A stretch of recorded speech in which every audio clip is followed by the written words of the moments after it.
Hello, this is SND College of Engineering and Research Center, Yavla.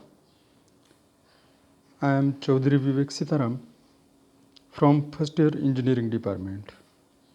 Today's topic is about holography. Now, as we know, you are familiar with the photography. Photography is nothing but the recording of 3D image on 2D, that is three-dimensional images are recorded or have been recorded on two-dimensional plate. That is nothing but the photography. And in holography, three-dimensional image is also recorded on two-dimensional image, but in this we can reconstruct the third dimension as a phase change. Means what happens in photography, whenever we are observing after photographs have been developed, we are observing only two-dimensional image. We can't assess the third dimension, but in holography we can assess the third dimension, we can visualize the third dimension after development also, and that is the beauty of the holography and the characteristics of the holography. The theory developed in 1947 by scientist Dennis Gaber, for which he was win the Nobel Prize. The hologram is from the Greek word holos meaning whole, complete, and gamma means writing. So writing the complete image. Now what is holography? So holography is the process or technique of making three-dimensional image of the object. Hologram is produced by interaction of two beams of laser lights. One is object beam coming through the object and another is the reference beam. So here is also interference has been developed. The principle of holography. So during the recording process, object wave traveling the object and the reference wave coming directly from the source interfere in the plane of the recording medium and produce interference fringes. This photographic plate carrying the interference pattern is called the hologram. The interference fringes contain all the information about the intensity and phase of the scattered beam of the object.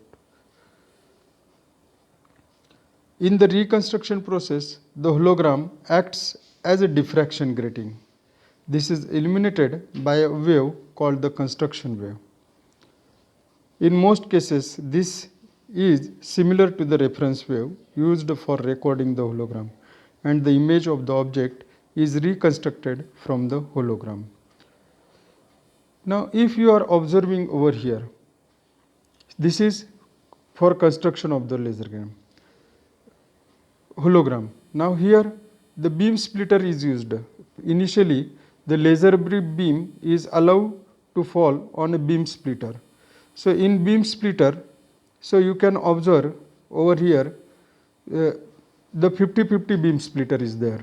So what happens? We are getting the 50% light as a reference wave and 50% reflected on the first mirror. That reference wave is get reflected from the mirror and coming on the hologram, that is reference wave, and the second splitted wave is coming on the mirror. It allowed to fall on an object that is called as object wave, and that is after reflection from the object is again allowed on the hologram. The path length of the reference beam and mirror and the hologram is exactly same as the path length of the object wave and the object to the hologram. So total path difference is same.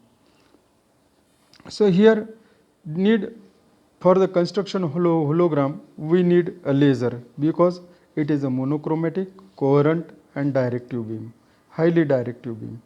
Lenses for the widening of the beam, mirrors for the reflection of the beam, and photographic plate or film for the recording and the object of which we are going to construct the holographic image.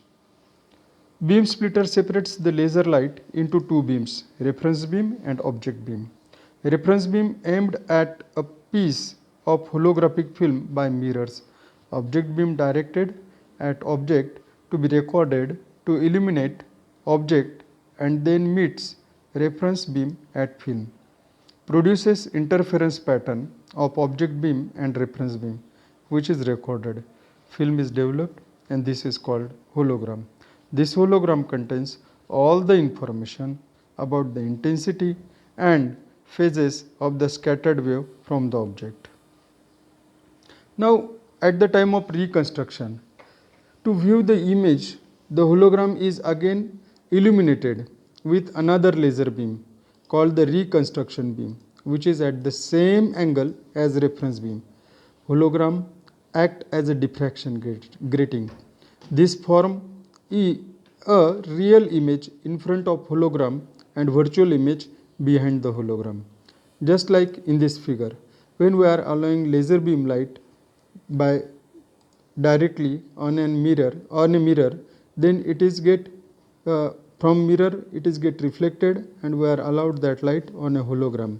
So if observer is towards the left side, then we can observe the image, real image of the recorded holographic, that is real image at one side, and if observer is at different side, then he can observe the same image as a virtual image. So holography versus photography. Photography, as I told you, photography is 2D record of a 3D object, whereas holography gives three-dimensional form of original object. If any object is hidden just behind another object, then the observer can see the hidden object in viewing the hologram. Hologram is the positive pattern, whereas in conventional photography, negative pattern is produced. In ordinary photography, each region contains separate and individual part of the original object. Destruction of portion of a negative leads to an irreparable loss of information.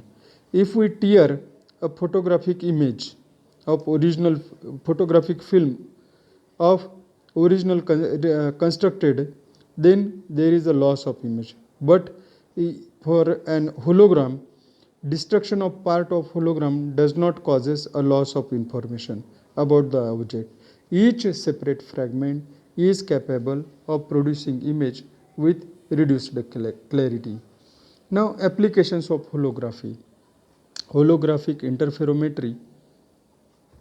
Holograph can be utilized in holographic interferometry, microscopes and radars, supermarket scanners, optical computers, holographic televisions, data storage, in art, in medical applications and in biomedical applications. Thank you very much.